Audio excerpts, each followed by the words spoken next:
Game resumed. Hey guys, welcome to Game 2 in the epic Twitter versus Amazon battle here for the After Hours Gaming League playoffs. Casting for you is Rifkin and Pengwin, but highly recommended is you check out Maynard and Zeph. They're also pretty cool casters and friends of ours, so some nice friendly competition here in the After Hours Gaming League.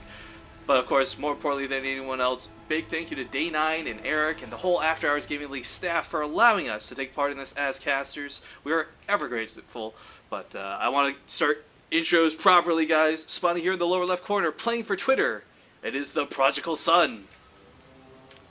And spawning vertical of our blue Terran player, we have our orange Protoss player. Spawning for Amazon, he is Zimbaus, who I remember already casting once and fawning over his name.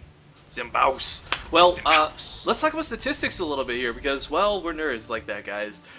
For those who haven't been following the league up until this point, both of these teams have actually been doing fairly well. Very closely balanced getting to the playoffs. Twitter, 4-3 in the season as far as overall victories. That's, of course, not individual games. Otherwise, that would be like, I don't know, 17-14 or something ridiculous like that. But no, overall scores for their team, Twitter is 4-3. Amazon, meanwhile, a very impressive 5-2. And just to sort of hop on the back of that, Amazon actually finished off the season with a win against Microsoft, who I would say, I think Microsoft probably has the strongest lineup in the league. They have multiple people who were GM in beta. I'm not 100% sure if they are in the actual game, but they have very strong players, such as Ecoic, who's formerly on Vile, and just a bunch of other really strong players. So, I mean, Amazon, really, really impressive with a win over Microsoft, and they were showing that same dominance in Game 1 against Twitter. You know, it's occurring. I was thinking for a moment here, Zimbaus. I believe the last time we actually cast him, it was a PvP. I thought it was a PvT for some reason, but I mean, I do remember this guy not just because of his name, but because he has some very impressive play and some really intelligent decision making. So we'll have to assume and hope he can carry that over into this Terran translation. Indeed, indeed. And hope that his builds are not lost in translation. Okay, there's the pun. I really want to point out here, though, Terran, you know, there's a lot of people QQing about how strong they are versus whatever in Heart of the Swarm right now. And I gotta say, Terran are definitely looking in a really good position versus Protoss now compared to where they were in Wings of Liberty. Whether it's Bio, whether it's Mech, I mean, you've actually got options now, which I really, as a Terran player, I'm really grateful for. Yeah, I mean, Mech is still not 100% viable, but it is something you can throw out there to try to screw around with your opponent's face. Yeah, the Hellbats, the Widowmines, they've helped a lot. They have. Just these are two essential components to the army that we're lacking in Wings of Liberty. But you're right, Bio's still ridiculously good. It's kind of the better choice all around, especially with those medevac drops, Penguin. Oh, yeah. Oh, they're so fast now. I mean, medevacs are strong against Terran and Zerg, but I feel like medevacs are the most quote-unquote broken against Protoss, especially on a map like this where the third is right next to the main, so you can literally just lift on up into the main, drop there, lift on down to the third, drop there. Penguin, speaking of lifting up things, what is going on with this factory? Some right, shenanigans. Okay, yeah, we have only one gas, so this is probably going to be, he probably will lift this factory into the main. I was thinking it could be proxy Starport Banshee. I don't think that's going to be the case because it's only one gas. So I think it's most likely to be an elevator play, maybe with Hellions. Maybe he goes for like an in-base tank since it doesn't need siege anymore. Maybe this is a mind game. I mean, how appropriate would that be? Like, proxy factory, go full bio. Like, it's just... I mean, he's already shown Marauders and Marines on the field. He's got Stim, or he had Stim researching, I think. No, it's Concussive Show, my mistake. So, I mean, he's set himself up to do some damage with this small force, but this Mothership Core, surprisingly, will do a ton of damage to this small force. The Marines, I think it's 3 Marines you need to take down the Mothership Core. Here we go, Rifkin, I'm sorry. He's actually lifting it up, yeah, you're right. Yeah, so, you know, engagement at the front. The Marines are going to fall, so the Mothership Core will survive, but he does take out the Stalker, so a nice little trade there for him. Here? I don't understand the purpose of that small pull. No, it's totally to get him out of the way. There's Widow Mines on the way, Rifkin. This is really cool that he's doing this. I mean, this is... Oh no, he's going... Goes, Rifkin, he's going Twilight. He's going the only tech path with no detection. Oh no, this could be really bad. These Widow Mines could do unsurmountable amounts of damage, but I mean, getting a Forge down, getting a Robo, making that tech swap, it's not impossible, but this is gonna hurt. This is gonna hurt a lot. Yeah, there's no Forge yet, There's no Robo yet. He's expanding, so his units are rallied to the front. He's not going to be able to kill this before it burrows. And the Forge is now on the way. Here we go. He is burrowing. He's not pulling the probes, though. And immediately 5 kills right off the bat. And the thing that's so funny about this mechanically is the fact that this was actually quite inexpensive to do opposed to an actual drop, because he didn't need the starport, he didn't need the actual medevac out. That's a ton of gas saved, which can now be used for things like stim and more marauders and what have you. Yeah, this, he also has, he has an expansion up, Zimbaus does. So Prodigal Son is not going to be able to straight up kill him with this, I don't think. Well, he has to be careful. That Widowmine could just kill the Mothership Core. Yeah, that's a really expensive to lose. But no, turning no. the wrong probe. If he had got the other probe, no cannon would have gone down. And this could have been shut down potentially. Yeah, you can actually target Widowmines. This is something that most people thought was not possible for a while, but it is now possible. Ooh, it does take out a Zealot. Does not focus on the expensive units. These are still pretty cost-effective trades, I must say. Oh, yeah.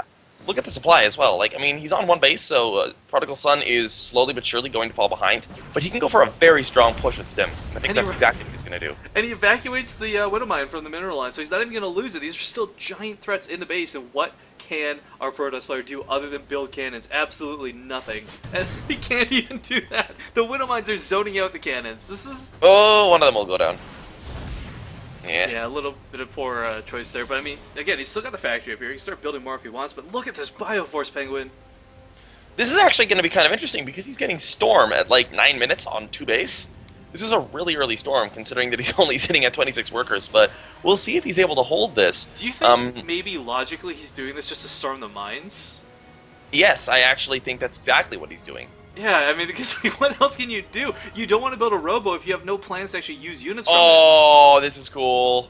Is he hallucinating the probes? Yeah, but yeah. They don't know where the Widowmine is. They're actually... All these probes are missing the Widowmine.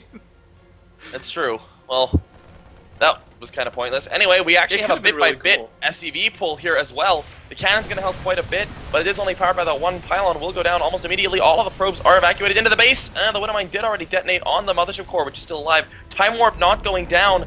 He does use Overcharge. Though, on the Nexus. Tons of damage going to come out of that. He's trying to save for Storm. He has that one Templar. That Templar is going to be so crucial. Storm is going to be done in 10 seconds. He has to keep that Templar alive. Yeah, that Storm's going to change the course of this battle. I mean, look at that Bio clumped up so heavily. One good Storm could turn this around, but I mean, this is still so much to contend with. Oh, that's beautiful Storm. The thing is, it didn't look like he got a lot of units, but he got most of the Marines, which I think is very crucial. I mean, the SCVs, who cares about the SCVs? Yeah, there's literally, I mean, looking at this, there's 2 Marauders, and how many Marines are actually at the front? 5. So he's actually killed the majority of the army here. And this is still going to do quite a bit of damage, but Prodigal Son essentially gave away his massive lead. And the planetary fortress known as the Nexus with the overcharge, doing so much damage. It does finally run out, though, and he loses that Mothership Core. Oh, Penguin, this is... I don't know. This got turned around, but then, again, Zimbaus is still pretty far behind. Yeah, this is actually really hurting him. He should not have engaged there with those probes. The Widowmine is not going to detonate on the fleeing probes. But the thing to remember is also the Prodigal Son sitting at home has 3 workers. This cannon is going to take out the last Marauder. And somehow Zimbaus, he holds! He does indeed hold. There is enough for a feedback on that Templar, but there's no real energy on these medevacs anyway. Yeah, actually, you know, Zimbaus is pretty far ahead at this point because there's only 3 workers for Prodigal Son back home. He has mules, but there's 2 Nexuses up. And they're both chrono boosting out probes. And that Archon comes down. I mean, what better to deal with Bio other than an Archon? I mean, really, look at this. Oh, he actually may get one or two of the medevacs here. Medevac 1 goes down, Medevac 2 does boost away. And he's got the Mothership Core back up. So, I mean, as soon as that's got enough energy for an overcharge, that's it. There's no way Prodigal Son can push into this. And unless he causes damage right now, he's so far behind. 4 workers, so he's not even producing new ones. He's just been trying to resupply his Marine count. He will lose the Mothership Core again. That's a pretty hefty expense, and he will lose more workers here. I like that he's continuing to be aggressive, but he has to lift up and leave with these units. Oh, he actually takes out the Archon. Nicely done. Wow, and again, he's going to be relying on next to nothing to hold. He's got this Widowmine down. I want him to reposition this so badly, Penguin. He needs to lift up. He needs to lift up. He can't attack the Zealots. He's losing his Marines. Only gets 2 of them out of there. But here comes the Templar. There's no energy. Yeah, it's been drained already. But no, that Widowmine, where did it go? Did it actually get killed? It died, yeah, it died. No, I missed that then. Dang. He finished up a cannon in range. Now, Zimbaos is ahead in the supply for the first time in a long, long time. I just want to comment here. Prodigal Son did so many cool things this game. Like, this is still on the like, the needle's head, guys. I don't know which way this is going to go, but big props to our Terran player for coming up with some really creative, weird stuff happening in this game. Yeah, nice micro once again. Oh, he needs a storm. Oh, but he picks up some Oh, no, he needs to go home. He needs to go home. He cannot engage this. He's going to lose the medevac, and the medevac is focused down, and all of these Marines are going to die, and I think that was a pretty big mistake. That was a really important part of this game. That's the nail in the coffin if I've ever seen one, but not willing to give up yet. Still supplying a ton of units across the field. Well, I mean, with it's not quite the nail in the coffin because he doesn't have that much to defend. So if Prodigal Son continues pumping Marines and goes into these 8 Marines, he can continue to do damage. Yeah, but it's 7 Harvesters versus 25 at this point. I mean, but the thing to think about is if he continues to keep Zimbaos' Harvesters, if he continues to kill off Zimbaos' Harvesters, he does have Mules. And if you look at the income tab, there's actually not that much of a disparity right now as long as he has Mules up. Fair point, but again, he's engaging without that medevac, and I mean, this other Templar is just about ready to storm, and when he does... Oh, he picks it off! It goes down! And this is, I mean, that one Stalker is a bit of a hero with 5 kills on it. He has to micro it back. It can kite forever, but he is going to lose another Templar, and the Prodigal Son continuing to be very, very cost-efficient with these hits. It's like Majors controlling these Marines, Penguin. This is I know, right? But I think these Zealots in that last stim may have just been a little too much, and we, for once, don't have any more reinforcements coming across the field. Not yet, but I mean, he's continuing to produce workers. We have, I mean, he's kept the worker count down around 25 while he's made a couple more of his own. He has a medevac out. He's continuing to pump units. He's going to go with a full medevac at the end of this, and I mean, he's really far behind. Don't get me wrong, but he's really actually hurts too is doing look, a really he's not good job. muling. He's not muling at all right now. He's almost got 2 mules worth of energy saved up. This is really gonna hurt. No, I like that decision. He's almost out of minerals in his main, so he's going for the expansion, and he's going to save his mules for the expo. But I mean, he needs those minerals. Like, in my eyes, he needs the minerals now if he's going to try and cause damage. One medevac full of Marines is not going to do anything to one Templar ready to storm plus an Archon. The Templar's nowhere near ready to storm, though. It still needs another 20 energy.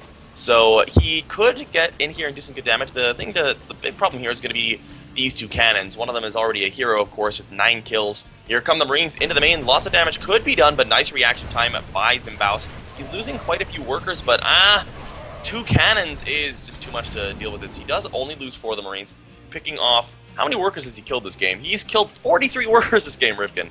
This has been a very econ-heavy game. Like, there's not been a lot of, like, army engagements. It's been like, gut the mineral line, defend the base, gut the mineral line. This has actually been a really entertaining game, and Prodigal Son is continuing to fight hard. He's falling further behind as Zimbaos is finally having the time to tech and get an upgrade, but he's not dead yet with this expansion finishing up. And now he needs to drop those mules that you mentioned earlier, and it looks like he actually... Wow, he did drop them in his main after a while, but he did move one of them down to the natural, so... Yeah, this is one of those situations where if our Terran player had 3 CCs already behind all this, he'd still be very much so strongly ahead. But, I mean, both players... But, I don't know, pulling so many SCVs, I don't feel that paid off, Pengwin. Like, looking back on it. No, I agree. You should definitely always leave some SCVs there, and I mean... The SCVs didn't even make that much of a difference in that fight. I mean, 10 SCVs would have been enough. That one storm... Well, hell, if really... the SCVs ate the storm instead of the Marines, that could have been good. That's the only situation that could have been turned around in, I feel. But instead, he lost all of his Marines to that first storm. Yeah, and I mean, I think Prodigal Son needs to do deadly damage with these 2 medevacs and this little bunch of units, which is going to be really hard to do. But there's a Dark Shrine halfway done, so he needs his mules. He can't really afford to be. And +1 is done as well for Zimbaos. That's going to hurt a lot. But there are 2 medevacs. But the pylon, if he can catch the army out of position. But the pylon is warped in here down at the southern part of the map. So I mean, all it's going to take is 2 Dark Templar. Oh no! Can't afford that. This is exactly what Prodigal Son needs. He cannot engage his army, but no. Does Zimbaos see it? Oh, he stims forward, gets a couple of Templar. Not the best storm. There are still 2 storms left, though. He's got to be careful. Moving forward. Oh, that's a good storm. And one of the medevacs does go down. Nice feedback on that medevac. One of the medevacs very, very low. Prodigal Son is forced away, and I think that is actually a game for real. That stim's going to make everything get one-shot by this Archon. The splash damage. Yeah, I think that's, for the first time, it's actually game. Well, he's still got a large contingency back at home, but again, it's the Dark Templars I fear. As soon as Zimbaos realizes there's no reliable detection, I guess you could call it. I mean, 2 Dark Templar, 1 in each base. That's pretty much it.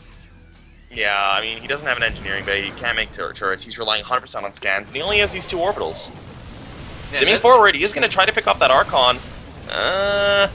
Oh wow, these actually have +1 armor as well, so that Archon taking almost no damage. Nice storm there, Zealous coming up to the front, not microing back. Looks like this is going to be game. Amazon going to be tying it up with Zimbaus taking out Prodigal Son as soon as, well, SCV pull trying to hold on for dear life, but... Well, I was going to say, he's still fighting, Pengwin. Over. He's still fighting. It's absolutely over, but he's not going down without a fight.